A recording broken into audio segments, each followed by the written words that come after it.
And welcome everybody. We should be live here on YouTube and all of that good stuff. Hopefully technology is working, but welcome to At Home Songwriting and Brian Funk's YouTube channel wherever you're watching this. So Brian and I are hanging out a little bit tonight, hopefully answering your questions and also just kind of chit-chatting about songwriting, music production, just creativity, all of that stuff. So Brian Funk, welcome to this live stream. I know I invited you and I thought it would be fun to do. So welcome.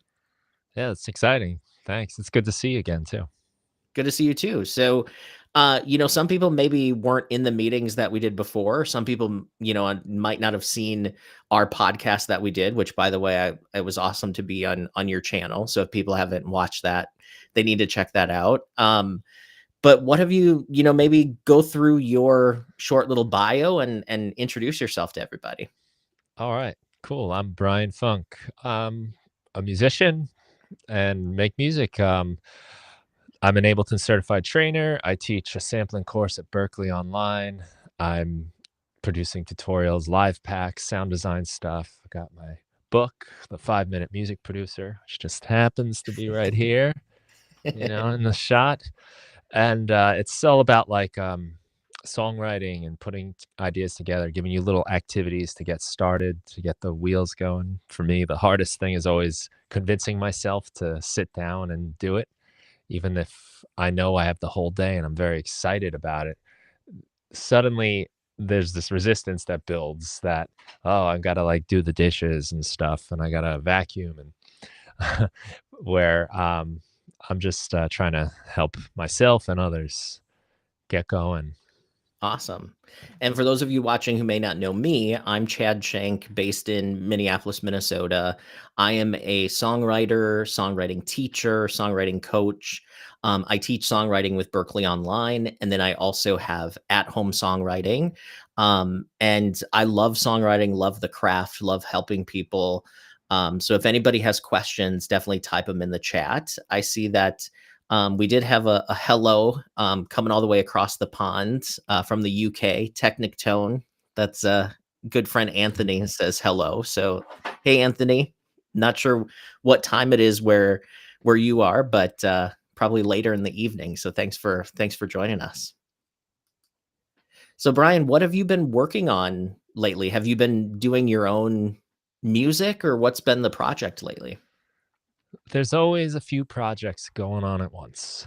The music production podcast is always happening. Every 2 weeks or so, there's a new episode coming out, and I'm always working on that, doing interviews and getting them ready.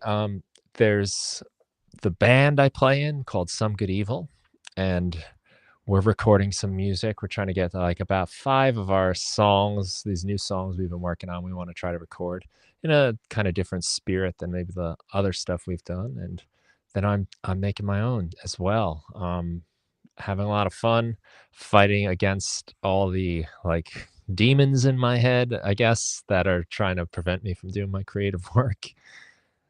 Just trying to enjoy the process as much as possible. And I find doing a bunch of different things kind of gives you a way to just keep it fresh so you don't get too caught up in things. And then when you come back to another project, you sort of have a new perspective on it. So Anthony said that, yeah, it's getting late here, but didn't want to miss this. So thanks for staying up. That's good. Nice. um, so tell me about Some Good Evil. What type of stuff is the band working on? What are you kind of All right. focused on at these days? Well, we're a 3-piece garage rock style band. I play guitar and sing. Bass player Alex plays bass and sings, and our drummer Chris plays drums and sings as well. And it's just kind of straight up rock and roll. There's no, full like my Ableton Live experience. There's none of that. It's just guitar, drums, bass, and vocals. And that's kind of how we're approaching the recording, is to try to move away from some of that stuff. Um, it's so common like now to like record to a grid, for instance, Mm. with the click track, and it makes you sound tighter, but we're really getting into just playing, and then we'll do our overdubs, but without the click is it's very liberating. I'm having a lot of fun really exploring the humanity in music with my own stuff as well. And this like off the grid type of thing is really appealing to me. But yeah, we're trying to do like 5 songs that we've been putting together over the last year or so and get them recorded, maybe do an EP and then do more. Awesome. So Paul Beckerman asks, what is your writing process as a band? That's a good question. I'm glad you asked that, Paul, because that's one of the things that makes it special for me is that we just get together and we start playing. We don't write songs, we don't bring songs into the band. I don't show up with my ideas. We just get together and just play off each other. And it's very in the moment, it's very spontaneous. And a lot of stuff just happens that you start to wonder, like, where did that even come from? And once we get like a good jam or something going, maybe the lyrics come. Sometimes it just arrives. You do it enough times and you just start playing a song almost. And that also happens because I've known my bandmates for more than half my life, I guess now, and played with them. So we do have a sense of each other and where we go and what we like. But it's a lot of just being really open to everything and exploring ideas and trying stuff out and seeing what happens, especially when you might not think it's the best idea. When you're like, "Oh, that's not gonna work," because a lot of times it does. Or if it doesn't work, it takes you in a new direction you wouldn't have went before. And that's what's really fun about playing, especially with guys like that I'm so comfortable with, and I know I'm not gonna play, like, a bad chord that's gonna make them reconsider playing music with me. We enjoy each other's company, so there's a lot of camaraderie and openness that allows us to do that kinda stuff. Just play as we go and when we all like stuff. So Paul, also follow-up question from Paul. Does one person write the lyrics or is it collaborative? Well, since I'm the main singer, a lot of that comes out of my mouth, and I say that rather than writing because that's sort of my process is to just blabber, really, and just say stuff, and sometimes you say something that's catchy and it has a good melody, and sometimes Yeah. you just make a cool melody, or you find where the consonants go and the vowels go and where the short notes and the long notes will land. Um, so it's not even often much of a process of, like, sitting down and writing, it's kinda just playing it over and over again, getting a few catchy lines that you like, and then kind of focusing in on the idea, like, it's like we get this blurry photograph of it and like a Polaroid, now we gotta shake it until it comes into focus. That's a Um, cool analogy. yeah, it's kind of what we do, I guess, it's what I do more and more now, I think, um but I like that way of writing because stuff comes out and new things happen that I wouldn't have sat down to write. And especially when you're playing with your friends and you're kind of goofing around half the time, you you write songs you wouldn't write if you had a pen and pencil and like your intellect. Yeah, you just go by feeling, right? You're just kind of letting it flow and see what comes out. Awesome. Yeah. Paul says brilliant blabber sounds like a new band name. That's a good band name. Um, Technic Tone or Anthony says it's great to hear that live music is still going on with all the technology these days, which for me, I've been thinking about this a lot because, with AI and everything that's going on, you can have a machine spit out a technically good song in less time than it takes you to get your guitar out, right? And it'll spit something out that's kind of like too perfect in a way. Like it's almost too much. It's too much of an average. So I even think about like with myself, I've been using less like even like vocal tuning and stuff because I'm like, screw it. Like, do you know how many albums there are where the singers were just singing and they were all those imperfections are what make the make the album what they are, right? It's the way, and a lot of times when you're using live instruments, not everything's completely in tune, right? So there's part of that magic that happens where if everybody's a little bit not tuned to exactly the same note, like there's some magic that happens. And I think with AI, I think the human side is going to be something that people gravitate towards, I think. What are your thoughts on that? I think, yeah, humanity is like the only thing we have to hang our hats on anymore because it makes really good music and it's only going to get better. And it probably will be things people listen to. It's probably inevitable. Um, so having the most you in there, the most Chad in this song is what people will want. It's probably, for anyone that might be watching this, might be doing it because they know you, right? It's not, they probably could get a lot of the information you share from other places, but you have something about you that they connect with. Yeah. So putting that in, I think, is the most important thing. Um, I hope, I can't imagine what it'd be like if we didn't have music made by people. I've, changed my hairstyle and bought flannels and ripped jeans because of music I liked. So I don't know that that's going to happen with AI music necessarily, because I think that's the human side I'm connecting with when I'm growing my hair or when I'm wearing my ripped jeans. That's an interesting thought. Because think about that for, like, yourself in the music that you like, right? Like, I are you listening to an artist because they make a perfect recording, or you're making that listening because it's a perfect song, or are you listening because there's something that they're saying and you connect with either the message or maybe it is the artist, right? Like maybe you care about them because you actually like who they are or what they're saying.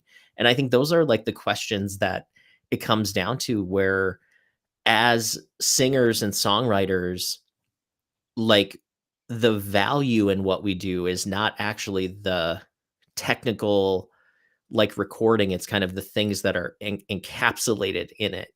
Do you know what I'm saying? Like, this is getting a little meta kind of thinking about this, but it's the imperfections, it's the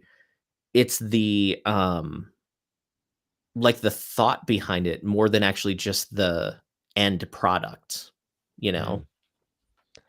Yeah, a good example to me right now is I've just found 2 new albums from 2 new artists I never heard before that I really, really love and I'm finding really inspiring.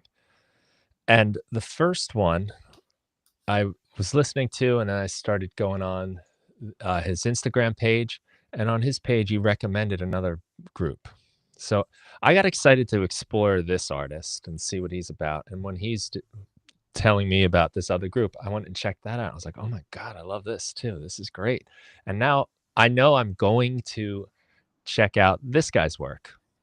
Haven't done that yet, but I also have, like, 3 or 4 albums to go back on the first guy, and I don't even know what's gonna be under the rock I pick up for this new guy, right? And explore him.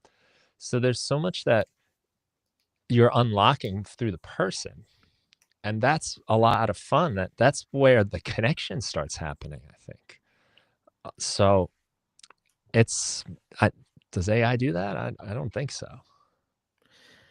No, I mean, you might enjoy what it has done, right? You might enjoy the fact that it kicked out something, but Ye yeah, but then a lot of people have been starting to talk about how they're using AI to do demos, right? So, there's some of Mm, the AI that will take your melody and your vocal, and then it will create a new track around it. So, basically, it does the production for you, but it keeps the melody and the song kind of intact so far. Like, it's not perfect. It does kind of take some liberties, especially if you're a writer that misstresses words a lot. Like, sometimes it will correct for you. So it mm, will like sometimes not sound exactly how you did it because it's actually correcting it for you. But I don't know. I just don't I think there's something magical about the process, and I just don't know. I mean, is it fun to hear something you've written just spit out of a machine? Yes. Like, I've played with it. I've entered lyrics, I've had it write a song. I've done all these things, and it's like, wow, that's really impressive. That's really cool that it can do that. But at the same time, then there's like this, but what of me is actually in there? And people say, "Well, it's your words." But it's like, yeah, but at the same time, it's sort of not, right? Like, it's not interpreting what I'm saying. It's just kind of taking it and doing what has been done or what has been trained on. It just gives me kind of a gross feeling about, like, the songwriting and production world when it's sort of, like, narrowed down to just a computation, right? Like, and people be like, "Well, our brains compute and do it all the time." It's like, yeah, but you know how many years all of us, people spend playing instruments, listening to music? Like, people talk about, well, how much time could you save? How much time could you save? And it's like, I don't think I'm wasting time. Do you know what I mean? Like, I don't know if I'm making any sense. I'm just kind of blabbing right now. Brilliant blabber. Hey, like, I like making music. It's fun. It's also incredibly frustrating and scary and all those things. It's got the whole universe of emotions attached to it. I don't wanna give that up to a machine to do it for me. That's just me. I don't know how I feel about other people doing it. Like, whatever you do to make your music to express yourself is, I guess, cool. I might not be as interested in it personally if it's just an AI generated thing, but, um, I don't know, like, I'm not too worried about it in a lot of ways because there's so much fun in it. There's so much to enjoy about it that we just take away if we just let a computer do it. And it might almost be kind of like what happened when we started getting streaming music. How it used to be we all got our music from the same places. We had a few channels, MTV, radio, and you kind of picked your slice that you liked of that, and the rest of the stuff you didn't worry about. But then as we got the internet and we were able to really narrow in on our stuff, I think the, like, music fan, like, the real passionate music fan did that, and they can go and get whatever they want. And then there's another casual listener that maybe just some people that just want a beat on, just want something to fill the mood, and they kinda stuck with the more down the middle stuff. And maybe now some of that down the middle stuff will be AI, and it'll be fine if you're hanging out somewhere or if you just need something in a commercial.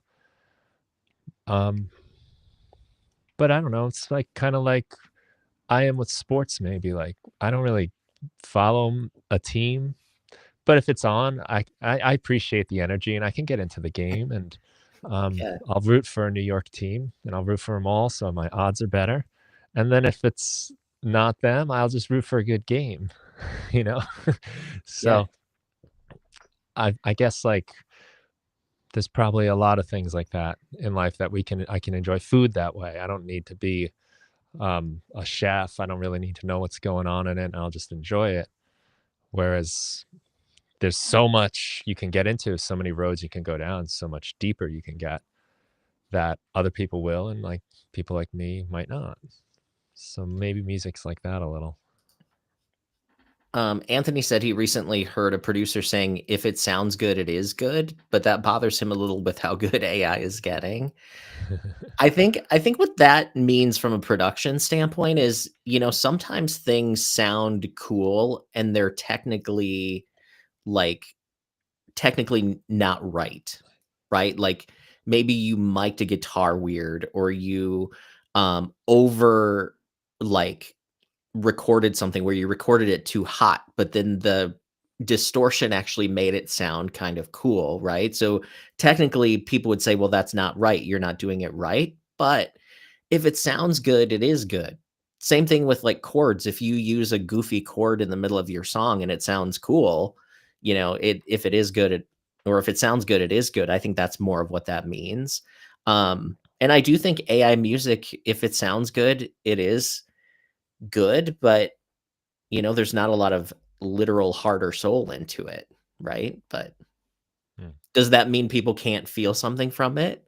No, but me as a teacher, when it comes to teaching people how to write songs and stuff, like, I just think it's really bad to get dependent on something else that does work that you should learn the skill for, if that makes sense.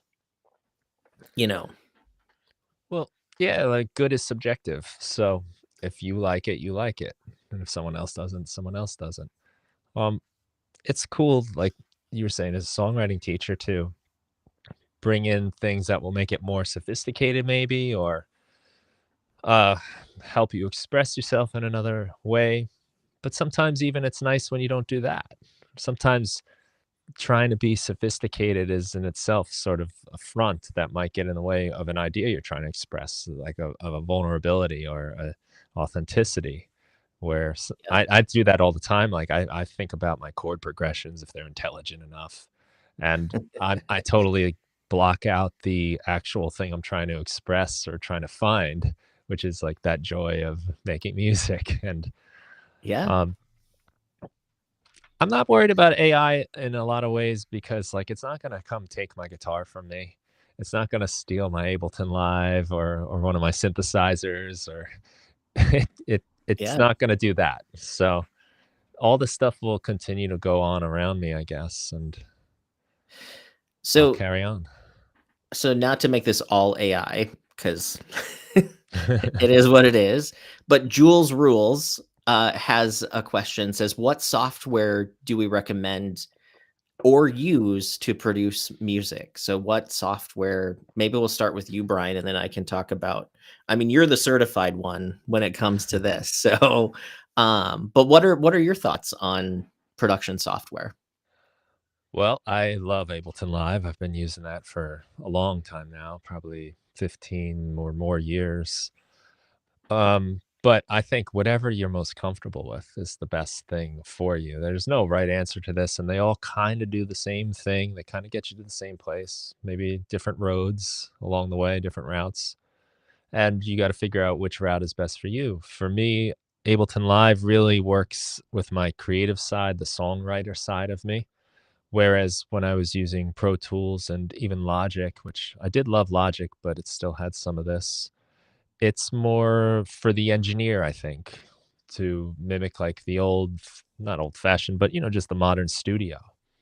And I'm not really that interested in that. And I was making music in spite of Pro Tools when I was using it. And Logic was cool, but I still fought against it a lot. When I got to Live, I was like, oh man, this is an instrument. It felt like my DAW was actually an instrument that I can play. And if I So when you trace my roots back to like the Beatles and how they played the studio like the instrument, that really appealed to me. so when you say that about Ableton, I've never used it. So what does that mean when you say it's more like an instrument? Like, what does it do that makes it like that? Well, the real moment for me when I was like, awesome, this is cool, was when I just MIDI mapped some knobs on a delay and maybe a filter and a reverb and was recording my vocals and turning the knobs as I was recording them and like playing almost like I had like guitar pedals that I was twisting and turning. And that was all getting recorded as I was doing it. And it was so easy to do in live. I did it in Logic once, but it was so complicated. I opened all these windows and I didn't really understand what I was doing. But when it Live just made it easy for that. So I really got caught up with that. And the fact that it's an instrument, right? Like now I'm just playing and I'm turning knobs and things are happening. It's all getting recorded. I'm jamming with it. And I guess the other thing was the session view it has, where you can have the different parts of your song on each instrument and just kind of play them as you like and experiment with arrangements. So rather than on a, a linear screen, right, which is Pro Tools, Logic, and all that, where your music goes left to right. And if you want to change the beginning, you got to drag it over here and move everything back and shift everything around. Inside of Live, you can just switch between the parts really easily. And that was great for me playing guitar, even coming up with a lot of different parts, but not really sure how I wanted to put it all together. So I use Logic. I switched over to Logic, like in 2017, I think, when I actually flipped over to Mac. I think that was when I first got a Mac. Um, and prior to that, I used Cakewalk for like decades. And it finally got to the point where, like, my computer died, and it was kind of like at that crossroads of, like, do I get another PC or do I go the Mac route? And I went to the Logic website, and it showed that I don't remember which producer it was, but I think it was like they showed Adele's producers used Logic and some other people, and I was like, "Well, if it's good enough for Adele, it's Mm. good enough for me," right? And there was definitely kind of a learning curve to switch because Logic was much more, well, just Mac in general has a different, like, thought process or just an interface. There's a giant rabbit outside my, basement window right now. I'm kind of distracted. Um, but for me, Logic has been like I've really started to learn it more, and it's been sort of fun to actually figure out everything it does because it doesn't. I mean, I don't even do half the stuff that it can do, right? Like I'm constantly learning stuff, but Logic now has a function where it sort of acts like Ableton. They kind of stole the idea of not doing everything linear, so they have these different looping sections and they have these cool like sampler things where you can instantly create a drum kit. Like you put in a loop and you could just create a drum kit out of the audio files. And like they're kind of like you said, they're all kind of doing the same things. But as far as like recommend it, I think you just have to figure out what you can afford, right? Like I think that's the first question.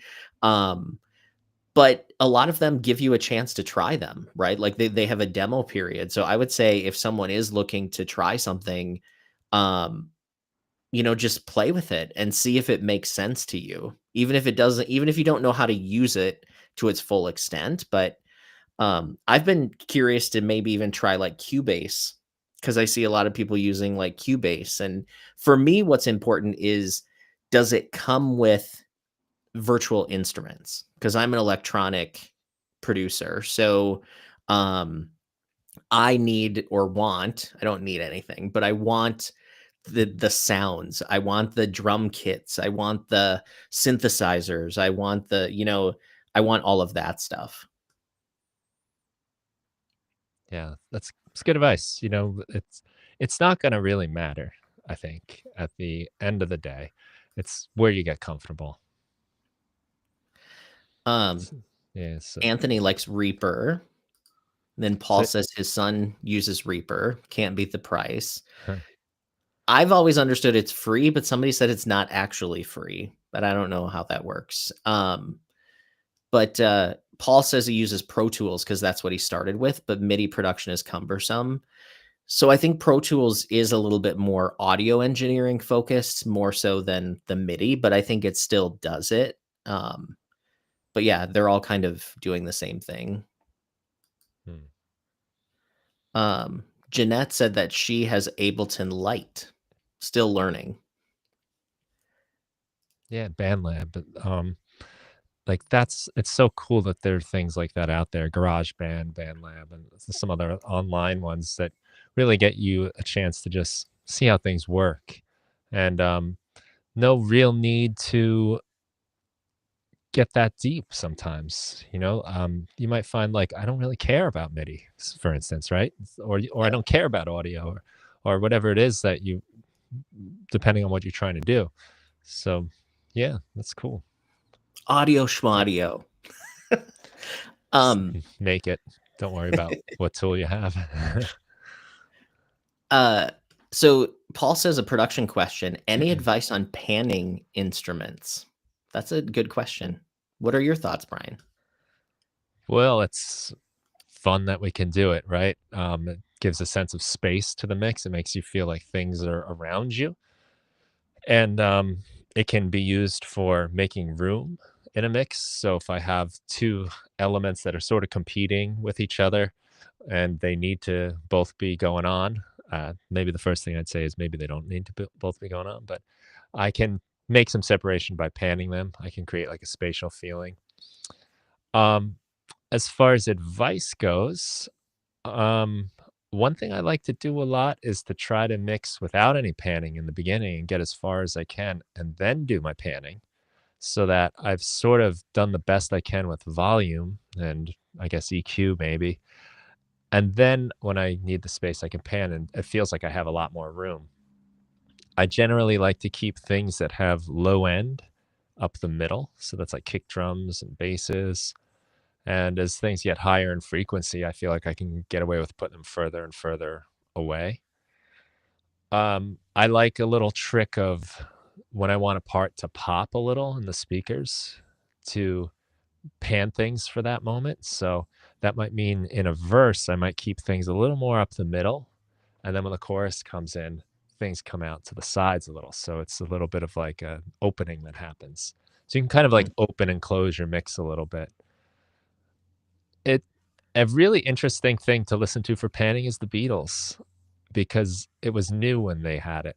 And some of it, I think to me, like I wouldn't do myself. Like they do things like put the drums on one side and all the voices on one side. But it's a nice way to just see how you can use it.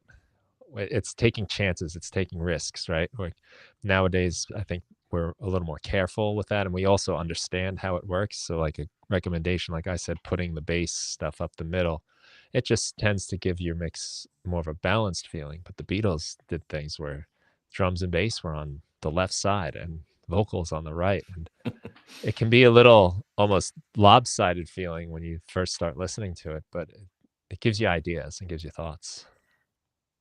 Yeah, so my approach to panning is similar to what Brian said. Usually the things that carry a song or the most important things are what you put in the center. So usually that is the kick drum, the bass, and the vocal. Like the groove, the rhythm, and the voice are the most important parts. So those are like centered, they're right in the middle. And when I say vocal, I mean like lead vocal. But from a panning perspective, how you make those decisions is like Brian said, are there things that are competing with each other just for space, right? So are they in a similar frequency range? You kind of have two options, right? You can either EQ them differently so they're no longer competing. Well, I guess there's three. You could also side chain it. So when one thing is happening, the other kind of ducks out.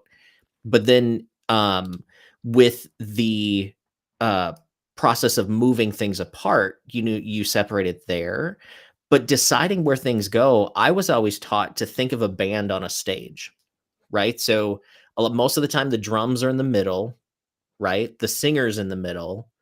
The bass sometimes is a little off center. So, sometimes moving the bass a little off center can open up some room for the kick because a lot of times your kick drum and your bass are gonna compete with each other. So a lot of times that's why you should side chain your bass. So when the kick hits, the bass ducks because the kick is sort of usually takes precedence. But like your piano might be over here off to the left. And then like the other guitar might be off to the right. And then sort of everything, like maybe the background vocals are, a little bit off to the side. So thinking about it like a stage is one way to think about it too. And what you're kind of doing is you're creating a bowl around the lead vocal, right? So you're kind of creating this space for the vocal to shine in the middle because if there's lyrics in a song, the vocal is the thing that people listen to. Regardless of what the bass player and your drummer says, the vocal is probably the most important thing. Um but that's kind of like because Paul asked, do I have favorite places to pan? How much do we pan versus keeping it center? Like sometimes, like if I do a chorus vocal, a lot of times I will double the vocal, two or three times, and I'll pan some of them hard and then some of them, at different places because it sort of fills out the spectrum. Sometimes even a hi-hat is a little bit off center from your kick drum, just the way that the drum set is set up. Your toms, do you want your toms if you do a do do do do do do do you want them to move across the stereo field? So thinking about it from like a physical band perspective is kind of how I learned. Hmm. Does that resonate with you at all, Brian? Yeah, I think you can make a kind of visual image for the listener. They can kind of like it feels like this person's here, that person's there. and they can kind of follow them and locate them. And yeah, you can play with it like your panning idea with um, maybe if I double my vocal, I might put one on the left and one all the way on the right, or sometimes with guitars too, and that'll create an interesting effect, make it feel wider and fuller sometimes. Um, Sometimes it's fun to pan your reverbs or your delays, right? Because you might have your vocal show up in the center, but then your delay happens like off to the side. And then if you put reverb on your delay, then all of a sudden it sounds like it's off to the side, but it's in its own space, right? So you can play with a lot of different stuff like that. Anthony says he pans guitars hard left and right, keeps vocals, bass, and kick and snare in the center, and then play around with the other parts. Yeah, I don't think, I mean, there's no rules, right? Like it's just whatever works. that might be the closest to a kind of template to follow, you know, um, that kind of thinking. I think Yeah. that works. Paul says he'll record acoustic guitar with a mic and direct, and then pan one each to one side to make the sound bigger. Cool. Yep. And especially if that can be cool if the signal is just a little bit, like if your direct signal is a little bit out of phase with your mic'd signal, panning it can really make it sound big. Because it gives you that more stereo kind of width thing that happens. Anthony says too, he likes the hi-hats to move a little bit using a panning tool. That's a cool thing where you have the hi-hats move. That creates a lot of movement, especially in pop and electronic music, where you can create more space and more just kind of get your music moving by moving the hi-hat. Now in an acoustic drum set, panning the hi-hat, I don't know. Now I want to try it because now I'm curious what that would sound like. But traditionally, your hi-hat wouldn't move, but no rules. Try it. Yeah, have fun. What do you monitor on, Brian? What do you have for monitors? I have these HEDD. They're 8-inch speakers, I believe. I'm drawing a blank on the name of the model number, but I love them. They're they're really nice, pretty good. Sound fine to me. I don't think about them a lot, and I also use KRKs as Yeah, well, um, which they have a different sound. I like to just check between them sometimes, but yeah, I think, yes, of course, it really matters what you're listening through, and I think a little sound treatment in your room can go a very long way too. But yeah, once I got these, I kind of stopped even worrying about it. nice. I think the key is whatever you have, you kind of have to learn how they sound, right? Like um, you have to listen to other like well produced or well mixed songs to really get a sense of what am I hearing in my speaker, right? Mm, And I think you can do a lot with really cheap speakers. But I asked this question because I just ordered new monitors. I splurged a little bit, and I'm getting Barefoot Footprint O3s, which are a three-way monitor speaker. So there are three drivers. So there's a high, a mid, and the woofer. So you have a tweeter, a mid, and then there's a 6.5 inch uh I don't know, woofer, I guess that's what you call it. hmm, But I'm excited to get it because I've been using Yamaha HS8s, and I feel like I'm not hearing full range because when I think something sounds good here, then I take it to the car or I go somewhere else and it's like, oh, no, it's not. And it's like I can never hear those frequencies on these speakers. So I actually started doing some research on like, what do some of the top mixers use? And a lot of them use a three-way speaker, but if you look up the ones that they're using, they're like $10,000 a pair, right? And I'm like, nah, I'm not gonna Yeah. do that. But I found the Barefoots, and I'm hoping it's quite an upgrade, but I guess time will tell. But people have said that they translate really well. So what you Yeah. hear is pretty like true to what it's going to sound like in other places. Um, but when I was doing research, head speakers were actually some suggested ones. So you're probably on the right track too. Yeah, they're somehow derivative from the company Atom. I think maybe maybe the Oh, founder or maybe somebody that worked there kind of high up started the company. I knew the story back when I got them, and because I was looking into it and trying to figure out what I wanted to do and make sure I was making the right decision because it's an expensive decision. yeah. Um, but yeah, I'm very happy with them. Like I said, I don't even think about it anymore, which is cool.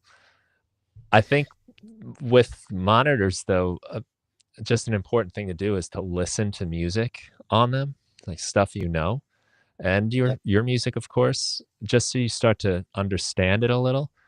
I think probably the speakers I know the best in the world are in my car because I've had my car Yes. for like 12 years now. I don't know how much music I've listened on it. So that's my test. If my mix sounds good in there, then I kind of know. But sometimes you almost don't even know if it sounds good until you hear another song side by side.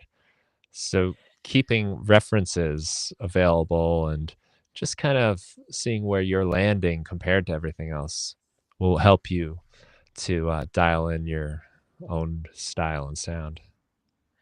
So Jeanette has a question. She says, first she said the first part of the question got cut off, but she said, after I lay down separate tracks, I get a jumbled, busy sound after I record my vocals.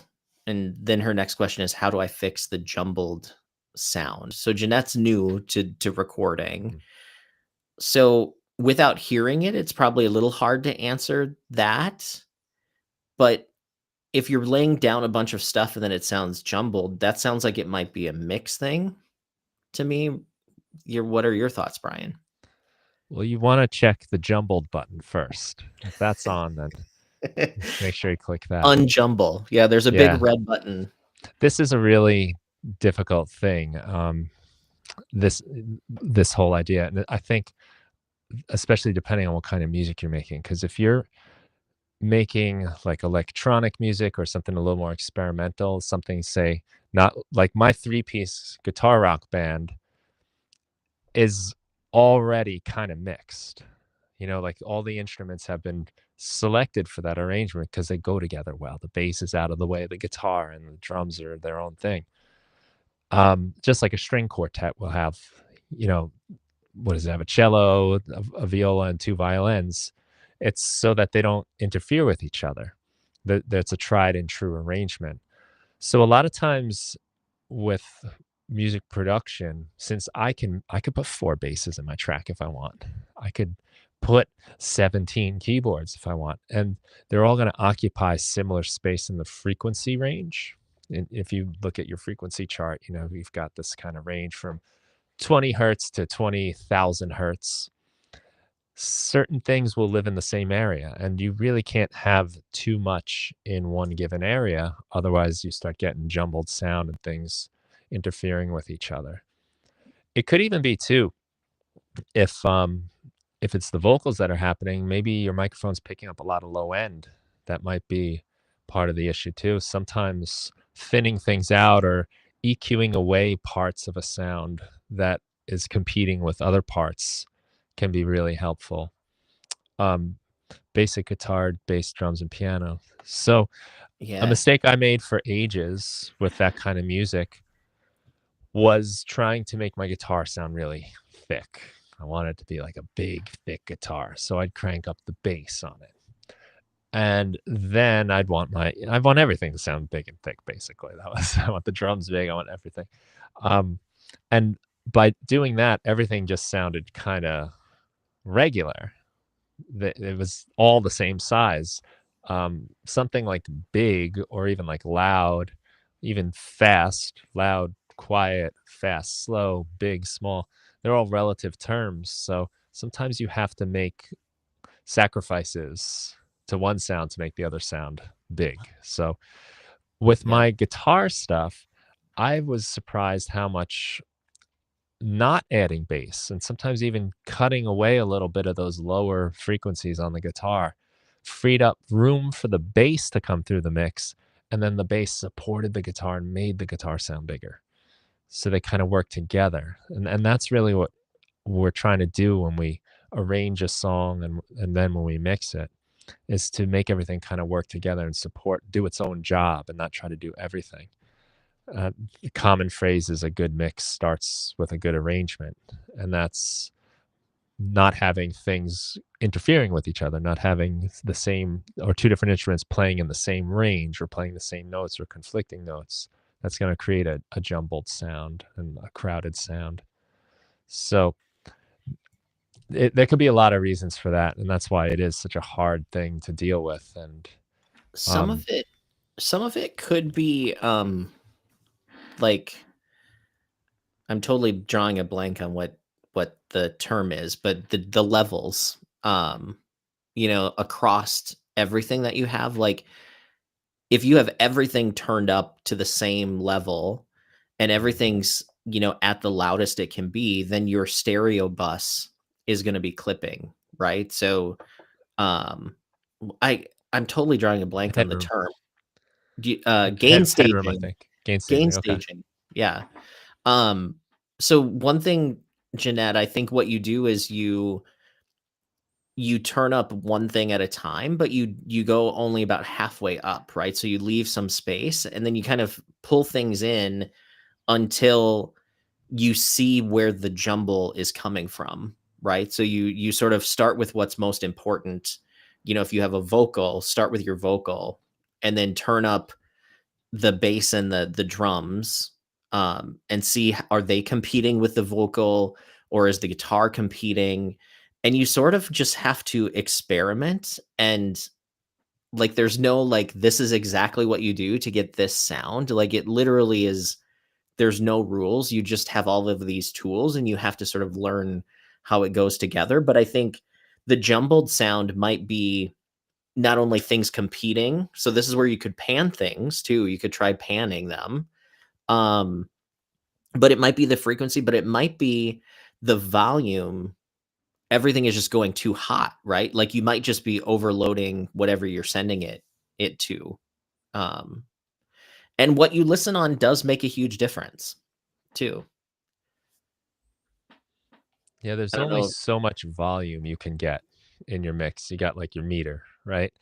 And Yep, if you're always up here, if everything's always to the top, there's no room for anything. So everything is kind of smushed in that space. But yep. to have some healthy movement with that, it'll allow things to cut through. Like a snare drum's gonna pop through and then go away real fast. So it should kind of move it needs a little room to move if it's gonna pop through. So making sure you're not kind of over it over, blowing that main master fader. So Anthony says he sets his kick at -12 when he starts mixing and then builds everything around that. Um, I build everything around my voice, usually. That's what I start with, and then I do drums and bass from there, and then everything else is just filling in the blanks. But that's interesting that you start with a kick. I mean, that's important, especially in the type of music that Anthony does. That's hard rock polka. I'm joking. Technic tone, I think of techno, I guess, when I hear that, but I don't know for sure. Um, Paul had a good question. How do you use reference tracks? Well, the idea is really to give you some perspective, and when you're sitting here working on your song, your ears get used to things. Our senses are designed to notice change, right? Like if you've ever been sitting in a room and all of a sudden the air conditioner goes off and it gets real quiet, and you realize I didn't even know that thing was on. It was just humming along consistently. Or you can be staring out a window and not really notice anything until something moves and your eye catches that. So if you're working on your track for a long time, you might have way too much bass, say, or way too much treble. Your brain starts to get used to that. And the idea of a reference track is really just to bring you back home a little bit. So you have a song that usually is somewhat like the song you're working on, the similar genre, maybe instrumentation, kind of like what you would like your song to sound like a little bit, might be a way of thinking of it too. And as you're working, just come back to it every once in a while. Just it doesn't have to be anything too fancy. You could just play it back on your, Apple Music or Spotify or something. You could put it in your session, and that's a whole other story. But it's it's the big thing is just to make sure you're kind of like not losing track of the world of your song. You might have a rock song and realize like your cymbals are just so loud compared to like another song you like. They don't need to be that loud. And then you can kind of rein them in. But as you listen over and over, you're just used to them being that loud. Um, so that's what I do. I just kind of check in really. I try to just make sure I'm not like going too far off an edge every once in a while. And if I'm not sure, like, why should I put the vocals on this song? I might listen to another song I like and see where it sits. And ultimately, what you kind of do realize is that everything's an artistic choice too. It's one song might have a much louder snare drum than another song, even in the same genre, or the vocals might be right up in your face in one song, and then another one they're a bit more buried. So there is some sort of just creative choice in there, but the reference track will keep you, you know, in tune with what's going on. So your comment about there's no rules and everything's an artistic choice, like, Anthony was talking about he's watched a lot of producers start with drums, so they start mixing with drums. There's completely nothing wrong with it. I just personally start with a vocal, but Jeanette says, "I thought the order was drums, but if not, that's cool." Like, it's literally personal preference. Like, it's whatever works for you. You know, if you start with a guitar and build everything around the guitar, it's totally cool. For me, the way that I use reference tracks, there's a few different ways. Um, One is just getting a physical sense of what my speakers do. Like, not necessarily paying attention to, like, the levels of things, but paying attention to how do my speakers respond to certain songs, like physically, like sometimes I'll even touch the speakers to see like what's happening when there's certain like bass sounds or like different parts of a song. um and that has helped me figure out, are my mixes kind of doing what those do, and I sort of get a general, like, I guess, guidepost on, am I getting too hot with the frequency spectrum? Like, am I going a little bit too much bass heavy? Because if my woofer is like really like bottoming out in my song, but then I play the pro mix and it's not moving as much, I'm like, oh, I'm like overdoing it on the bass, right? Um, Anthony talks about using a reference track for arrangement. Um, I do that as well. Like, listen to, how are they building the energy within the production? Like, are they adding drums every 4 measures, or are they, what is the actual sort of like structure production wise? So you can use reference tracks like that.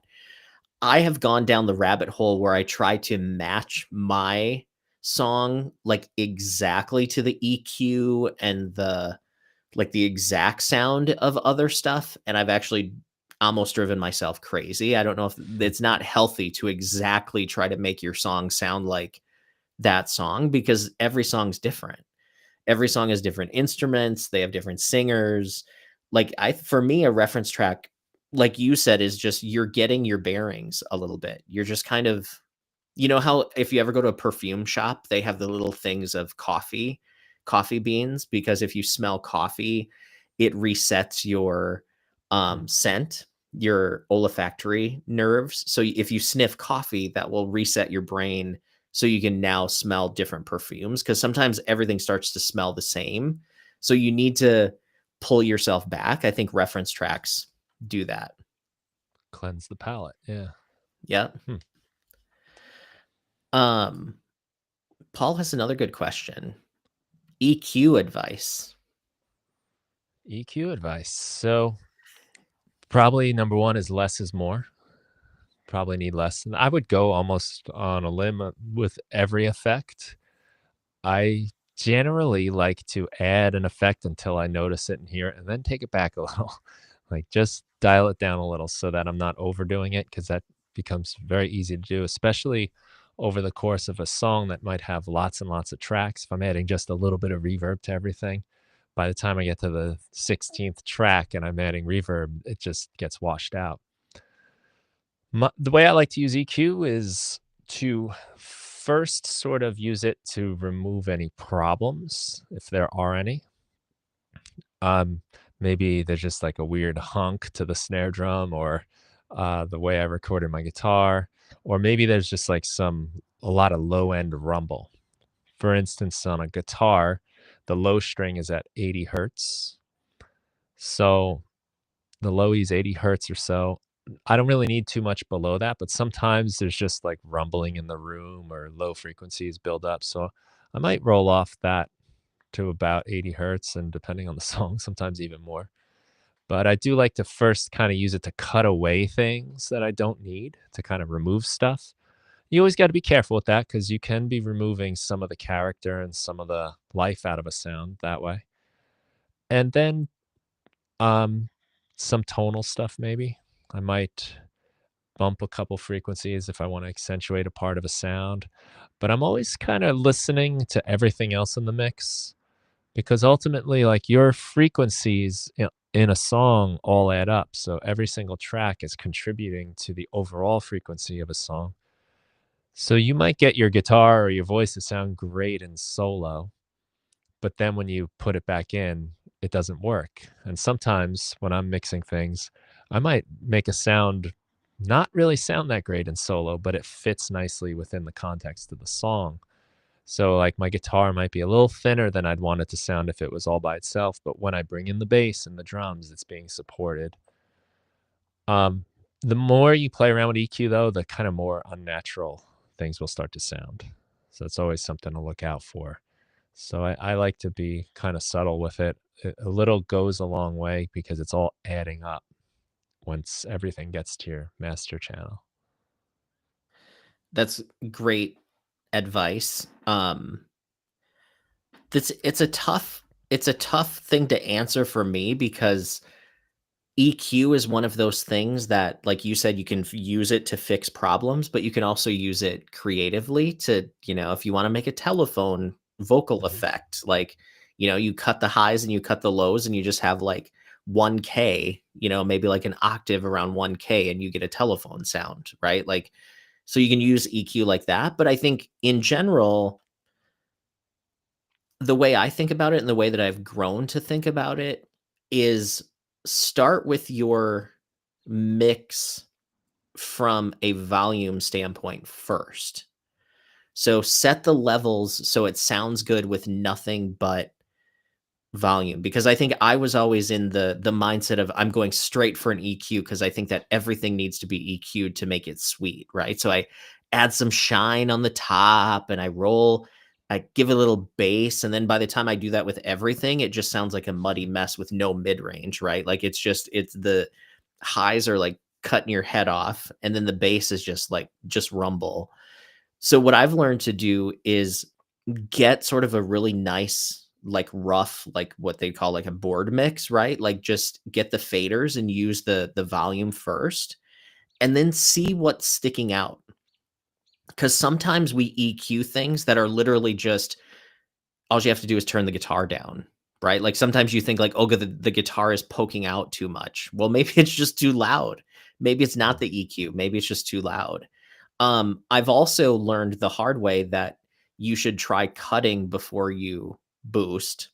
And if you want to boost the high end, you cut the low end because it's all relative, right? So the way that our minds work is if we cut the low, the EQ sounds like there's more high end and vice versa. So if you cut the highs, it feels like that track has more bass, even though you're not touching the lows, right? So try to cut. One thing that I've been learning to do is try to spot resonance. So I will use EQ to try to like seek and destroy different resonance. So if you pull up a parametric EQ and you have it like on about like a Q of like 1, or maybe you could go like maybe like 5 sometimes, that might give you a little bit more of precision. But what I will do is I will sweep until I get a little bit of that whistle sound. You know how um, when you're moving a parametric EQ, you get a little bit of a whistle sound, and when it's doing that, that's usually a sign that there's frequencies that are building up as a resonance, and then just cut that by like 1 dB, and it's amazing how that clears up the mix. Because a lot of stuff builds up at around like 200 hertz, so there's a lot of mud because everything is kind of happening there. So like just a little, and it's song it's song specific, right? So when you see people online saying, I always cut this and I always do this, like that's usually bad advice because every song is different. So, but learning how to do some of those things is probably next level. But I think with EQ, like less definitely is more for sure. Hmm. I Did think I our leave you speechless? well, it makes me think about something I've been thinking about a lot, which is like getting out of the way for all this stuff, for making music and making songs, getting like your ego out of the way. So you don't have to do an EQ. You don't have to compress. You don't have to always do something. But somehow I think we feel sort of validated when we do. When like, oh yeah, I really worked on this track and I EQ'd things and carved it. And there's some ego stroking that's going on there. And sometimes, like you said, all you got to do is just get the volumes right. And I've done way more damage with these tools probably than I've done to help things if I go over the course of my life. And it's humbling sometimes when you work on a track for a long time and then you decide to just turn everything off and compare the two and realize it sounded better before you did anything. Yeah. And the other thing to do is take breaks, Mm, because I have been known to do the 3 or 4 hour marathon mixing session. And by the time that I'm done with those, I have like 18 plugins on the vocal, and like I've squashed the life out of it. Like I it's funny because I've heard other like big mixers online say that half the time when they get a session from producers, the first thing they do is take all of the effect, like the EQs and everything off, because and people will be like, "Oh my god, it sounds so open and it sounds so big." And they're like, "Yeah, because I took everything off of it." So like that's what I'll kind of do with my stuff sometimes is just because I find that like on one plugin, I'll like boost 2K. And then like later on, I have a plugin that's like cutting 2K. So it's yeah. like if I take those off, like doesn't that just get me back to what it was originally, right? Like it's yeah. Mhm. It's a obsession like sometimes for me. Like the mixing side becomes like OCD for me. Yep. That's very common. And I know it and I still do it. It's very tempting. So we have Mike P, Brian, so true, less is more when it's done right. A little processing is needed in general. And the key that I think a lot of people forget too is like you start with a good recording, Mm, right? Like you should make sure that it sounds good before you do anything to it. that's true. Fixing in the mix should be a last resort. I used to think that mastering was where the magic happened. But the more I've Mm, learned about mixing and the more I've just learned about stuff in general, mastering really should do very little to your song at the end. Like it literally should just maybe get it a little bit louder, maybe sweeten it a little bit, but not the big major changes like I've tried to do with mastering. Have you run into mm. that as well? Yeah, I think the nicest thing like a mastering engineer can say to you is they didn't have to do much, which means they had something good to work with. Yeah. Um, it's about getting a little more of a consistent volume and especially between songs on a work. But yeah, it's not a magic fix all. Garbage in, garbage out applies here in all stages of the process. Anthony says, I think you can get too bogged down in the technical side of music. It's easy to forget that music is about emotion. Absolutely. And mixing engineers would say that I add emotion, because the mix makes a difference. Mm. Anthony also says mastering shows the mixing mistakes. I think that's true for sure. Yep. Ooh, this is a good way to look at it too. Mike P says mastering is a polish on well-built furniture. Yeah, I like That's a good that. analogy. See, Yeah, I was trying to use what's it as lipstick on a pig. That's the problem. yeah, there's another one about polishing. Polishing a turd. Yeah. Yeah. I talk about that too, where people will try to rewrite a crappy song to death, and they think like, "Oh, I gotta rewrite it. Gotta rewrite this song. It's gonna be the best song ever." And it's like, you know what? Not every song is gonna be that. So you can try to polish it, but it's still gonna stink. Mhm. Yeah, a lot of times you're Jeanette said. better off making more stuff. Make more. Just learn and move on. So we were talking before we went live that's been on your minds lately is kind of the creative process. How do you improve? How do you make more stuff? Like what has been your creative contemplation lately? Well, we are talking about the technical details right now, and someone said you can get bogged down by them, and it's so true. And it stops becoming I'm making music, I'm expressing myself, I'm coming up with these ideas, I'm being creative, and it starts becoming, is this good? Am I doing this right? And I think that's a big reason why we're kind of saying like, less is more. Don't worry about it. Just keep going and just use volume, just to get rid of some of that stuff because it's too much to worry about almost. And we're doing all these jobs. If we're working on a computer, writing songs, we're producing, we're engineering, we're recording, we're writing. It's stuff that was usually done by teams of people. We have to kind of like get out of our own way a little bit. And so, like, we got, first of all, like, the showing up part is so big. We often think about like we get inspired and then we create. But I'm believing now it's the opposite way around. You have to create to get inspired. You show up and you find inspiration. If you wait around for it, it might not ever come. And it'll be so rare and it's going to come when you're not able to actually do anything anyway. Right? You're going to be driving in your car to work and, oh, I can't work on it now.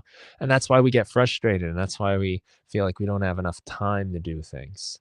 But when you just start showing up, almost like whether or not you want to, and just see what happens, play with things, stuff starts to happen and you start getting excited about it. And then you're on the inspiration train and you're moving along. And you said it earlier, it's like this magical thing, like the creative act. And I like to think that too, because I think it serves the purpose, if nothing else. I mean, I do think it is kind of magical, but if you adopt the thought process that if I show up, like whatever it is, the muse, the creative spirit will show up, then that will become what happens because that's what you believe. Like everything in life is just how we perceive things. So it's sort of a way to, if nothing else, if you don't want to believe it's that kind of, other level, it's like a trick you can play on yourself to show up and Yeah. get going. Have you ever read the book, is it Big Magic by, is it Elizabeth Gilbert? Somebody can No, correct me if I I have know that name though. I'm she's gonna write it down she's the too. lady who wrote like Eat, Pray, Love. And Oh, okay. she wrote another book called Big Magic, I think. I could Hmm. totally be wrong. That's my brain just probably making something up. But she talks about how the concept of muse came from like back in time where um people thought that like the muse was actually like this goblin that showed up and like gave ideas. And so people always thought that you need to be doing whatever you're doing when that muse shows up. Otherwise, it will take the ideas to somebody else. So the idea of like showing up Mm, is the part of the equation, right? Like, and I know a lot of people who are like, "Why I write when the spirit hits me," right? Like, okay, fine, but do you write like twice a year then? Like, how often are you writing? Like, I would say that inspiration doesn't really strike me that much anymore. Ideas come. I have a ton of ideas, but like, um, yeah. So Mike P says Grecian goddesses and goblins. Yeah, that's where it came from. That concept of the muse. Um, and Jeanette says it is Elizabeth Gilbert. So I was right. Um, but I've always said that you have to do the perspiration to get the inspiration. Like that's kind of mm, what my thought is. And that's what I do for myself is I have to start doing something because starting is the hardest part, right? Like yeah. that feels like where I get stuck if I'm going to get stuck. And knowing what to do when inspiration does strike is learning the craft, right? So, Mm. Yeah, I love that way of thinking, and I kind of believe it, I think, that there's something. Well, I don't know, whatever, it doesn't matter what it is, but when you start showing up and you start doing it and working on stuff, ideas happen and things start sparking. You get on these little stepping stones and start moving forward, and you don't know often where you're going, but you react to what you do. You have something now to react to, and then you move ahead and you move forward. A problem we get into along that way, though, is we start questioning all those decisions. And that's like another thing you kind of can't do. Don't worry about it. Just see it through. If you start saying things like, it's no good, it's not smart enough, clever enough, whatever enough, it's kind of like you're getting in the way now. That's you. That's your ego. That's, you know, this whole thing, it's a gift. It's a luxury that we get to even do it. And it is a gift. Like some of the best things I've ever found in my life are music, songs and things. That's really been a gift. What if that artist decided it wasn't clever enough? It didn't have a more complicated melody or chord change, or just gave up on it. I had a conversation with Lena Tertoten, who does LNA, does audio stuff on YouTube. And cool. we were laughing because she's like, who are we to judge like whether something's good or not? And we turned it around on us as the creator. Like, who are you to judge? Like, who are you to say that this isn't good enough to finish? Because this is something special that's coming through you. And it might mean something to somebody. And if you're going to get in the way, like, who the hell are you? Like, see Yeah. it through. Let it become what it wants to become. And that's it. And then just move on to the next thing. Well, I always think about too, like, not everything. I mean, unfortunately, a lot of people think in commercialization and monetization with art, right? So a lot of people are like, well, so what I'm going to say is not really saying that, but there are times where certain songs get really popular and I just don't like them. So Hmm. then in my mind, part of me is like, who am I to judge my own stuff if I can't even judge when something's gonna be that popular, right? Like, am I really the best judge of what I do? Because sometimes the songs I really like, other people don't respond to, and then there's times where the songs where I'm like, "Ah, that old thing," and then people are like, "That's great." You know what I mean? And I'm like, "I don't see it, but okay." I think Jason Isbell has said before too that it's not his job to judge it, it's his job to make it. Hmm. And that's sometimes that has freed me up a little bit to just be like, "You know what? I'm just making something. Who cares what it turns out to be?" Right? Like, um, How many times have you heard the artist say, "I didn't know that was gonna be the hit. I thought this all was a the better time. song." Like, you don't even know, and the person that makes it doesn't even know. They don't even know when they do it. Like, it happens after, and, so that's not being present when you're worrying about that stuff, because this is future stuff that happens that you're trying to worry Right. about. So, yeah, So it's such a mystery and magical thing that you gotta just let it do its thing and not get in the way. So Mike P, Scientific Mystic, I like that name here. Says I sometimes treat each song like life and death, and it's my last song. Recently, I've been trying to be more whimsical. Yeah, I Mm. think we've all been there, right? Like I've been there where I've put so much pressure on this has to be good that it almost becomes an obsession a little bit, and it's borderline not healthy. Hmm. Yeah, it doesn't have to be anything. So what is showing up for you, Brian? Like, I know you said you're working with the band, you're working on your own stuff. Like the band, obviously, it sounds like you get together and just somebody starts jamming and everybody just kind of builds it as it goes, which is definitely a fun way to create. Do you do that when you're writing solo as well, or how do you do that? Sometimes, yeah, that's one thing I to take it back to why I chose live, is it does let you kind of jam on your ideas for a while. You don't really ever have to hit stop, things are looping and going around, so I can try things out, never really have to stop the music. Um, but a lot of it is, I guess, just trying things and picking things. Maybe that's even the more important part. I think it's more important that you choose than what you choose. Because even if I pick, say, a kinda unexciting chord progression to start, now I have to make a melody, now I have to make a rhythm, and maybe somewhere along those lines, I'll do the interesting thing.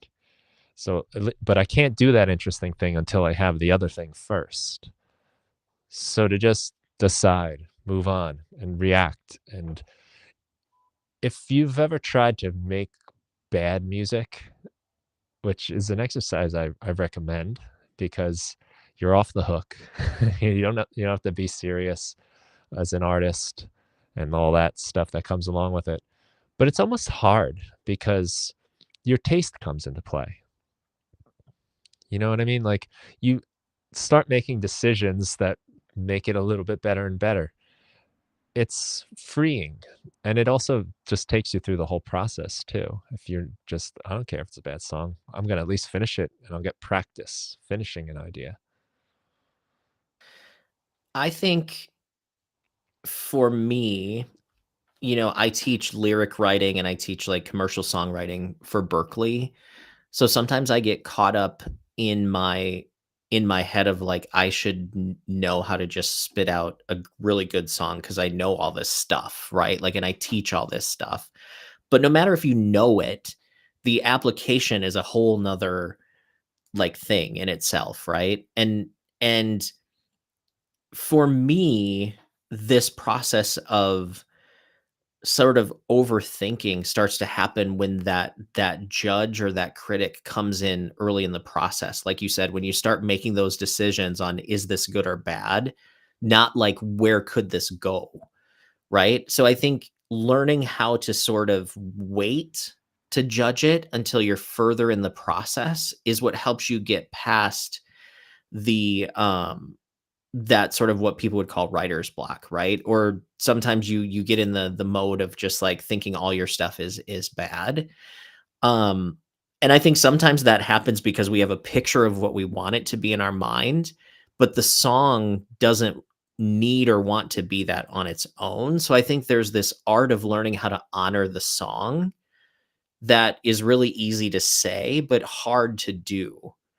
Does that make sense? Like, sometimes you think, "Well, I wanna write a country song," but your idea is actually coming out more singer-songwriter, or maybe it's more of a pop song, right? So, like, are you gonna follow it where it feels like it's going, or are you gonna try to force it into something that it's not? And I think I'm guilty of trying to force it, and it doesn't end well when I do that.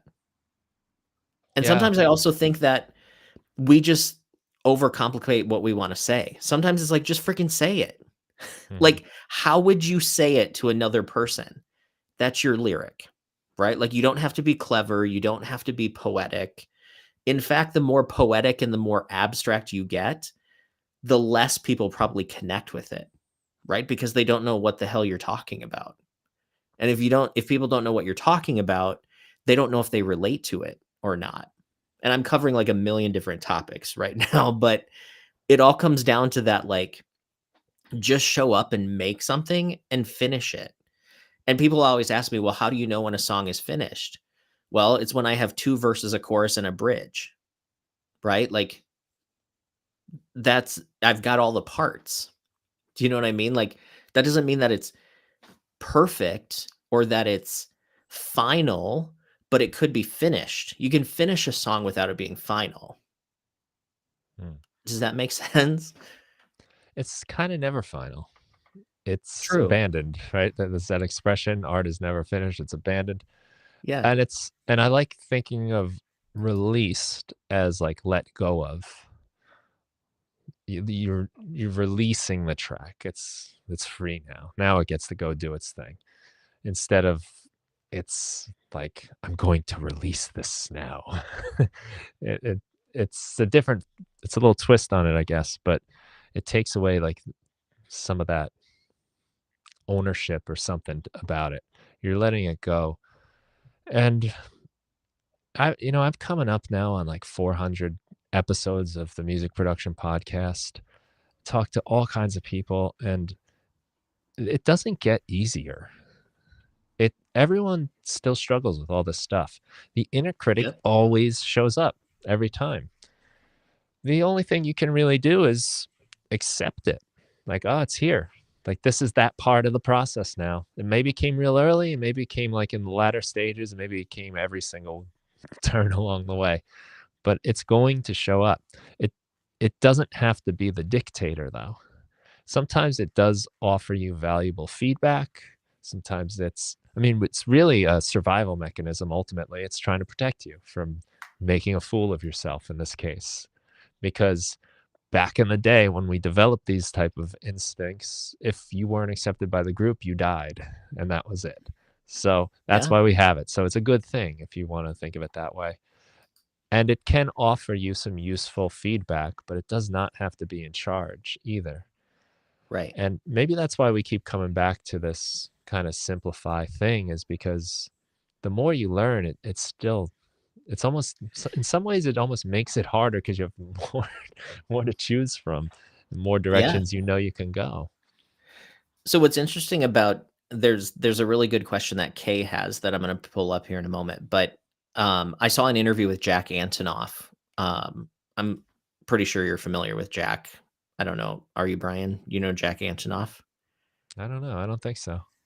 He's a really big producer, and a songwriter, so he works with Taylor Swift, Lana Del Rey, Sabrina Carpenter. He is in the band Bleachers, Hmm. but somebody asked him, "What's it like producing and writing with somebody like Taylor Swift?" And he said, "It's exactly the same process that he was doing in his bedroom when he was 15."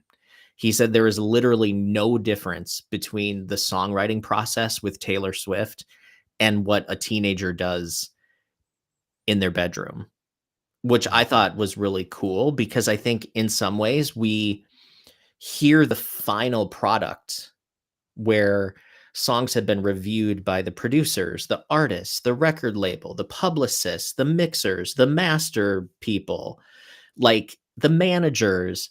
So we get this polished thing and we don't understand that it all started with two people or multiple people just or sometimes even one person sitting in a room being like, what the f am I going to write about?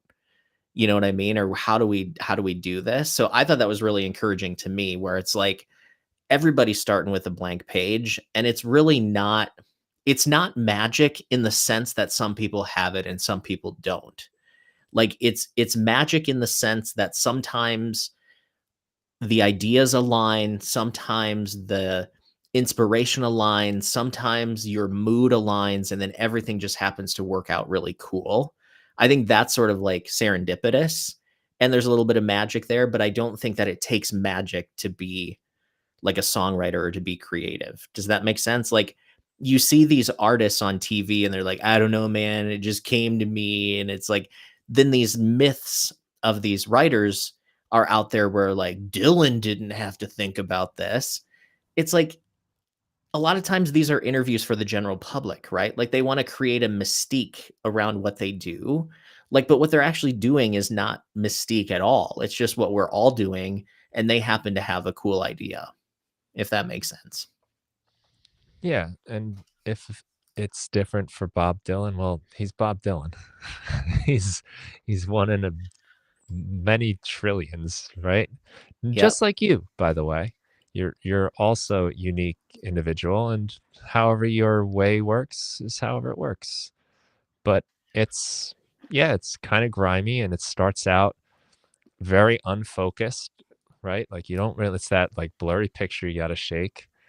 And if you compare like your little baby idea compared to the polished thing that teams of experts in their field have all worked on, you're always going to lose. Yeah. And I mean, it's like taking, I say this a lot, I think, on the podcast, but it's like taking like a kid to Little League baseball and telling him to quit because he's not Mickey Mantle yet. It's not fair. It needs time to nurture and grow and to work things Yep. out. That's what your songs need. They don't just even when they do come out of nowhere, and every once in a while you get lucky with that, they still need work. They still need some attention and some watering and some nurturing. Yeah. So Kay says totally different topic. She says, as someone who loves writing songs but doesn't aspire to perform them, what's the best way to get songs in front of producers and performers, and where does one even start? So do you have I have thoughts on this, but do you have any thoughts, Brian?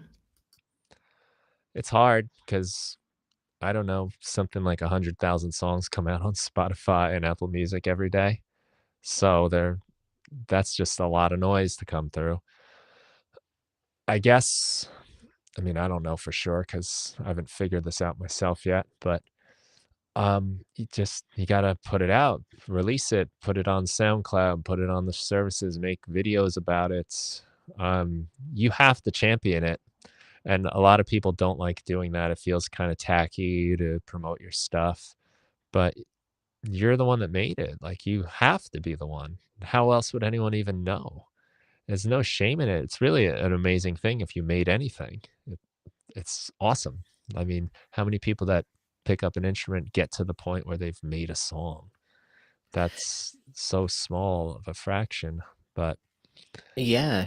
So I think I think so first off, somebody who wants to be a songwriter and just have other people sing it, that's totally a cool like goal.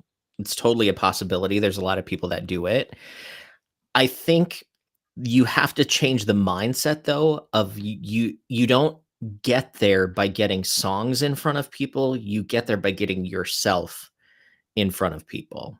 Um because people work with people, right? So this idea of you send a song to some mythical producer or some mythical place, and then someone comes and says, I love this song and I want to, so and so wants to record it.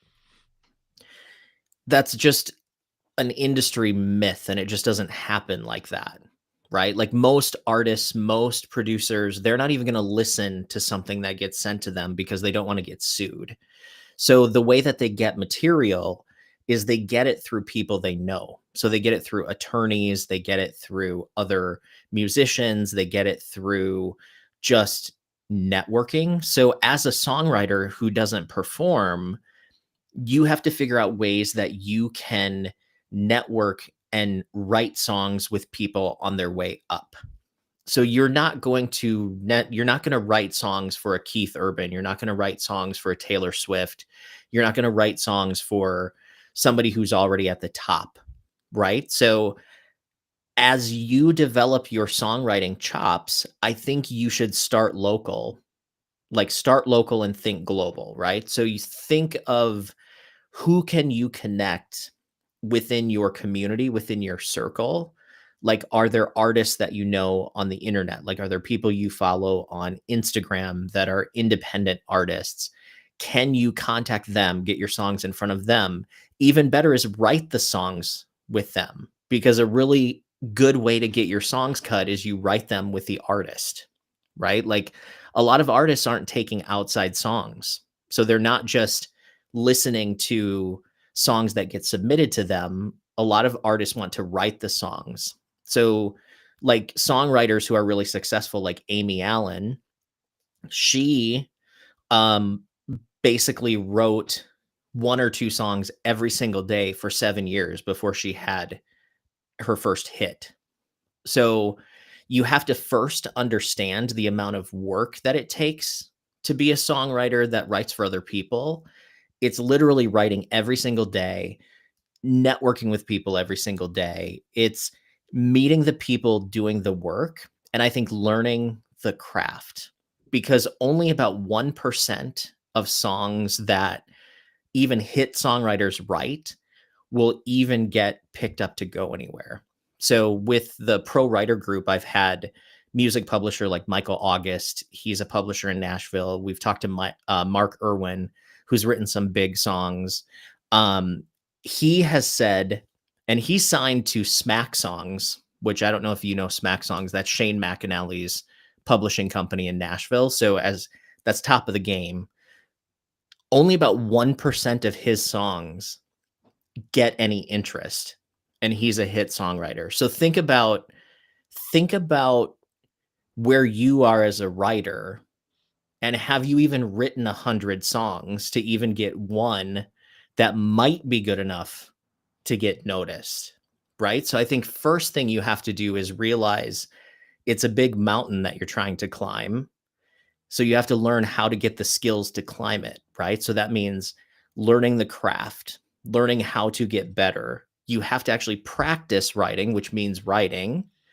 And then you also have to do the people side, because the music business is a people business, and you won't get anywhere just by sending demos out. And like, and there's cases where it happens, but chances are you just having a song is not noteworthy, right? Because there's literally over 100,000 songs, as you said, Brian, that get released every day. Think of how many get written that aren't released. So I think what you have to do is you have to think of, how do you get in contact with people that know people? And especially if you don't live in like Nashville or LA, it's going to be hard to get to the commercial or mainstream music industry. But if you start local and start working with other singers, other bands, like, you never know where those people are going to go, and that's how you build your chops. And that's how you build your circle, because people work with people in their circle. So, that was a long rant, but hopefully that's helpful.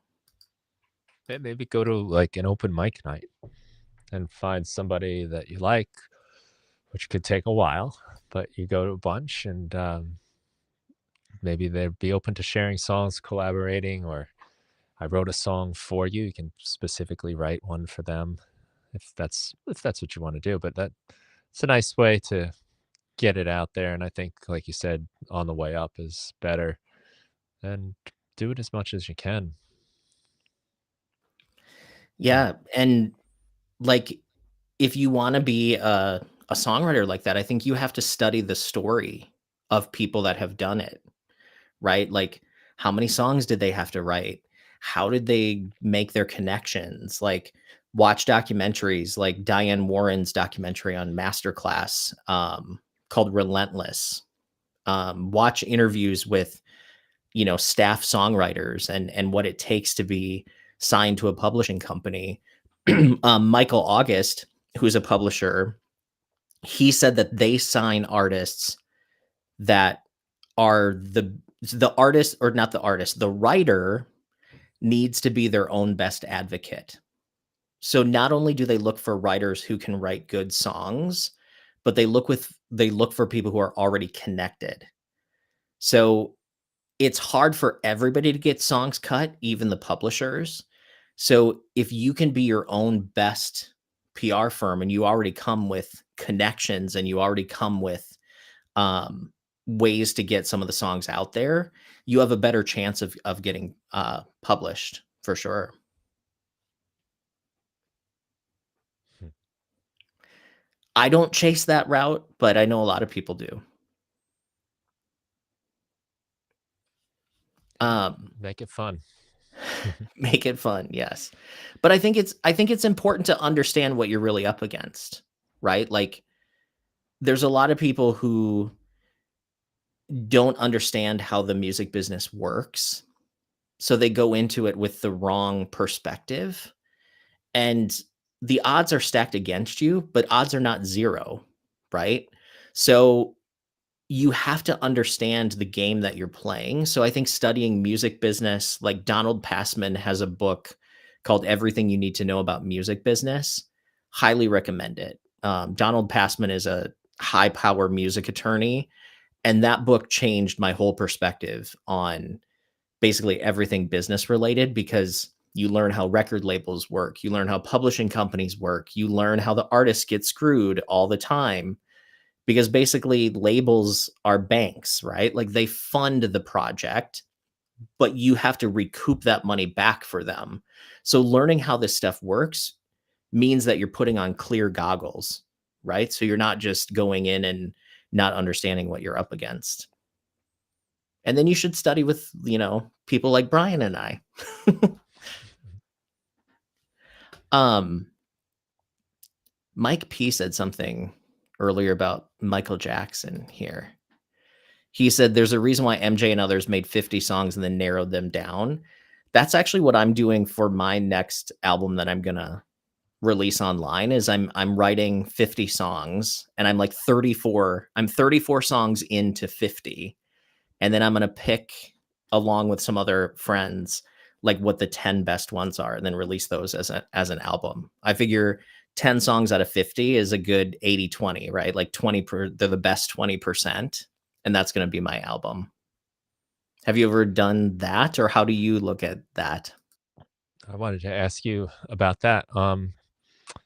I don't think I do it exactly that way, but I'm not writing 50 full songs, but in order to come up with whatever becomes the next release, and that could be, for me, that's the same thing we do with the band, come to think of it. We come up with a lot of ideas, and the best ones sort of stick around. Um, so I'm curious, do you sit down, flesh the entire song out? Like, is it maybe like on piano and voice, or do you produce up 50 songs? They're 50 fully written, fully produced. Okay, So, like, yeah, that's literally choosing wild. 50, like, actually done songs. Yeah, okay, So that's I'm cool. I'm I'm 34 in, and I started in October of 2023. So it's Hmm. been about a year and a half for 34 songs, which is not as much writing as I would like to do, but I've been doing a lot of teaching. I've been doing YouTube. I have a life outside of this. Not much of a life outside of this, but a No little bit of excuse, one. Chad. Excuses. Yeah. Yeah. Yeah. um, Um, are you going to release them as they are, or do you re-record them? I will release them as they are, just because I've spent so much time Yeah, in the mixing and mastering, and then for me, they're like done, right? Like, they're release ready. Now, cool. what do I do with the other, if I'm releasing 10, I still have 40 that are sitting around. Like, some of those may see the light of day another time. I mean, I'm really writing and recording like 5 albums, and then Hmm. only going to release one. Box set. There you go. Yeah. Yeah. Or singles, you know. Mm. Yeah, I Um think I think I don't necessarily produce them all up. Um, but a lot of the writing I do is simultaneous with the producing too. So, but yeah, it's throwing a lot of things at the wall, and then the things that stick, that I still stay excited about, they tend to make it to the finish line and out into the world. See, I'm not one of those writers. So this is what Mike P is saying. He said too many drafts and songs that he's let be forgotten. So he's have to find a way to different way personally. I haven't I haven't had that problem of not finishing. Like, I've always been a finisher. So I feel out of sorts if I start something and don't finish it. Like, I just mentally don't like to move on to something else. So, like, Mm. I'm like, I'm working on this song. Once it's done, I'll do the next one, the next one, the next one. So, I've always been a little bit different than a lot of people in that regard. So, I don't have that issue of I start too many things and never finish it. I'm Mm. probably the opposite. I'm the opposite of that. I finish everything. That's cool. Good problem to have. Yeah. I mean, I think I've always heard too, if you are someone that doesn't finish, like, you don't wanna train yourself to be a not finisher, right? Like, Yeah. you wanna start training yourself to actually finish it. So, trying to do things the way that I do it is at least worth a shot, you know? But I I don't know think how many that's the thousands of songs I've written. I mean, I think I kept track in high school, and I think I stopped at, like, 900. So, like, wow. I have no idea how many songs I've written over the last 30 years, but I've released over 300 just online. Hmm. Yeah, I think that's the better way to lean, that you finish more. Um, you never really know sometimes what it's gonna be until it gets finished either. So, I fall somewhere in the middle, I guess. Um, Sometimes I just lose steam on an idea or just never get around to it because something else comes up, or I don't know what to do. That happens too. You know what I do start sometimes that never goes anywhere are music tracks, though. Sometimes I will produce a track, and then I never do anything with it. But I Hmm. think the second I start putting words to it, or if I start working on something, I will finish it then. But Hmm. music-wise, there are times where I do have lots of tracks that just are just practice, I guess. Hmm. So what do you write first? Um, Probably chords, beats. Um, if I'm playing guitar, I can kind of do them at the same time, like vocals and chords, melodies and chords.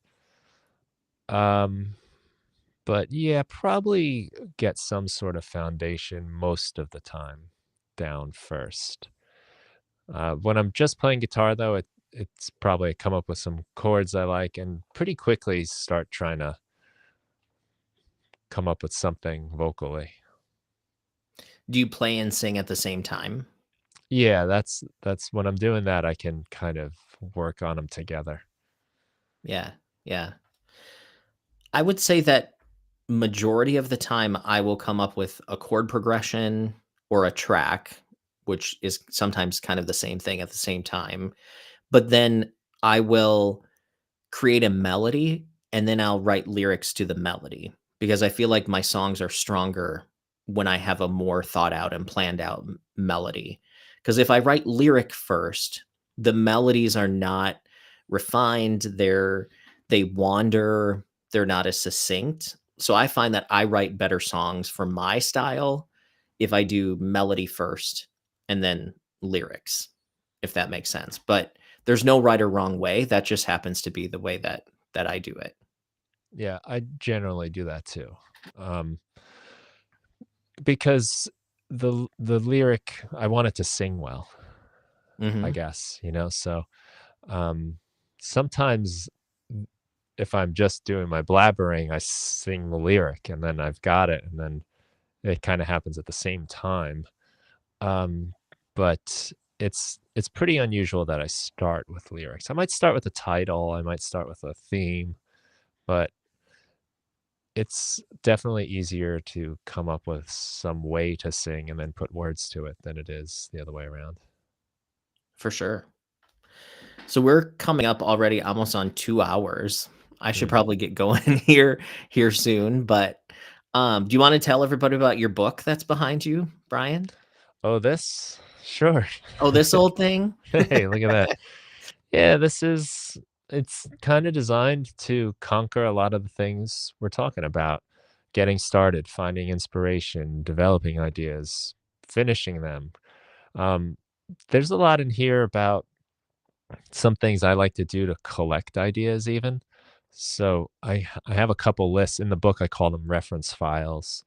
And so it might be like techniques to try in a song. So if I hear a song, oh, I like that call response. I'll write that down. Or I like, oh, this is like a list song. Like, I just called to say I love you. It's not New Year's Day. It's not Halloween. It's not this. I just called to say I love you. It's making a list. Or it might even just be like, I want to try um, putting a filter on the drums during the verse. It could be even like Mm, production type stuff or an arrangement type thing. There's song lyrics, philosophies to keep in mind. So a lot of this will help you just collect things that you can use later. So, like we said earlier, when you actually do have the time to do something, and even if you're not inspired, you can go to your list of things that inspired you at some point, and usually something will jump out at you. Or if you get stuck, you can refer to them as well. Um, I do lyric writing exercises in the book too. As an English teacher, I try to use some of those little techniques and tricks in there. And there's production things, but all the activities, all 365, are meant to be done quickly in a few minutes. Hence the awesome. title, The 5 Minute Producer. And with each one, there's a little takeaway, philosophical takeaway as to like why you would do that. What's the point of this? One is like to go into like a newspaper and look for like headlines that are interesting, and then you kind of just reinterpret it. A lot of times newspaper articles have fun little plays on words, um and the point of that is like you don't have to come up with everything yourself. You can find inspiration in other places. And I think a lot of what most artists do is we react to things just like you do when you're writing a song. You come up with chords and you come up with something else in reaction to it. We react to the things we take in too. Yeah. So Mike P says, do you have a link or where do you get the book? Yeah, it's on Amazon if you want the actual physical copy. They also do like the Kindle, but I've got the digital on my website a little bit cheaper, I believe. It's just brianfunk.com/book, or you can look it up, 5 Minute Music Producer on Amazon. It should I come right got up. my copy on Amazon, so it Yeah, it came like next day. cool. So yeah. Yeah, they print them on demand. I do like I will earn less money if you buy the book. So I'm not saying this because I have financial interest, but I do like to just sort of flip to it, right? And like I just flipped to day 269. You could of course go in order and make it like a project like that. But Yeah. um this right here, it's like this activity is called focus on noun verb, and it's kind of like a screenwriting thing where you're the activity try the noun verb technique to outline your lyrics, and I explain how that works. And then the takeaway is basically saying like keep it simple. Like in screenwriting, it's just make it an action, make it someone doing something doing Yeah. something, Yeah. and move things forward that way. So I guess that's a little bit more lyric writing there. And I think going back to our talking about, not finishing things, I think sometimes people don't finish things because they don't necessarily know where to take it, right? Like, like you might come up with an idea, but then how do you like finish it? Whereas I think like books like yours and like learning different techniques or different prompts can help you when other ideas show up. Right? Mm, Like, a lot of times I always think of, like, your first verse is basically just establishing what's going on, and then your chorus is, like, how do the characters feel about it, So it's like, what's happening? What do they feel? Sometimes you can even write a verse that way, like, line 1 is, like, here's a concrete detail. Line 2 is, like, how's somebody feeling about it? Line 3 is another concrete detail. Line 4 is, how somebody feeling about it. Sometimes I like to write backwards too, like write the last line of the verse and then ask why. Why did I mm, just tell the listener that? And then that reason, the answer to the question of why is the line above that.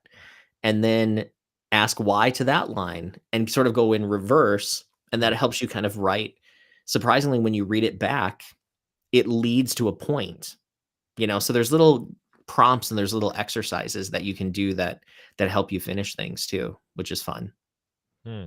Yeah, I tried to gather as many of them as I could think of that I've used or learned about, and present them in a where it feels manageable, like it's just 5 minutes. Like my hope secretly is that you get caught up in it and you work for a longer period of time. And that's something I do to myself a lot is I'll just say, well, I'll just do this for 5 minutes. And often within those 5 minutes, you get excited enough and inspired enough to keep going. So it's kind of functioning on that level too, as it almost doesn't matter what I'm telling you to do. It's just to get you to start doing something. And at least you Yep. have an idea of what to do now. Every page just says, "Go right, go right, go right." Yeah, well, that's like right, that's the problem. We say, "Oh, yeah, I'm gonna go make music," and what does that mean? Where do I start? What Yeah, do I do? I think the first activity is just to make some sort of beat with sounds you find within arm's reach, and just put those in your cool. DAW, and that one is the I made that the first one just because to show you, like, you don't really need anything. You already have everything, Yep. and don't take it so serious, you don't need to it's just whatever you have, and play, have fun, be creative with it. And I think too, like, use what you have or grow where you're planted, right? Like, Hmm. that's that whole concept of like, um, if you can make a rhythm out of stuff that's just in front of you, I mean, there's been times where I save different food containers. Like I have a few Pringles cans.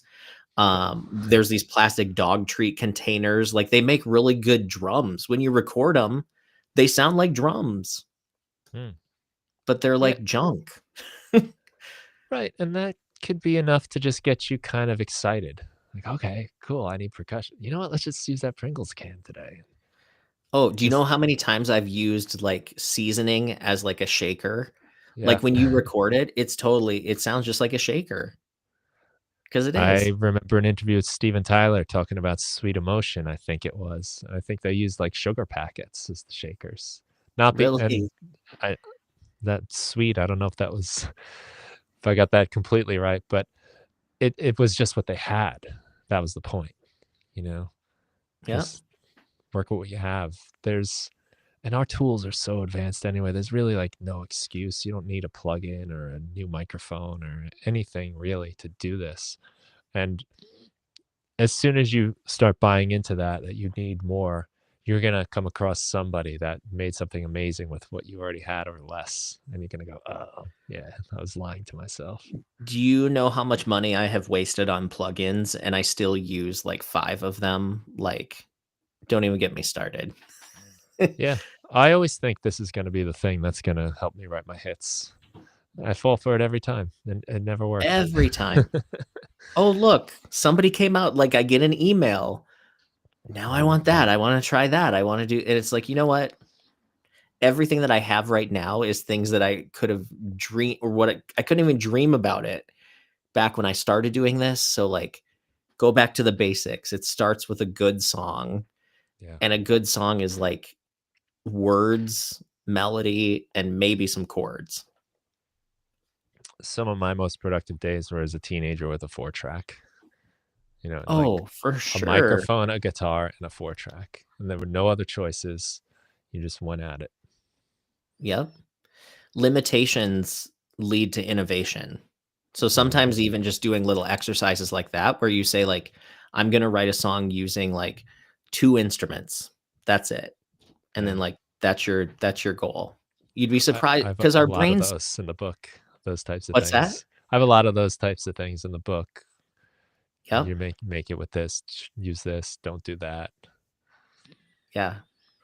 Awesome. Well, Brian, it's been super fun. We'll have Yeah, to man. get together and do this again. So thanks for Anthony for showing up, staying up late in the UK, and everybody else for hanging out with us as well. Um, Yeah. but yeah, check out Brian's book, check out my website at athomesongwritingcourses.com. But we'll see everybody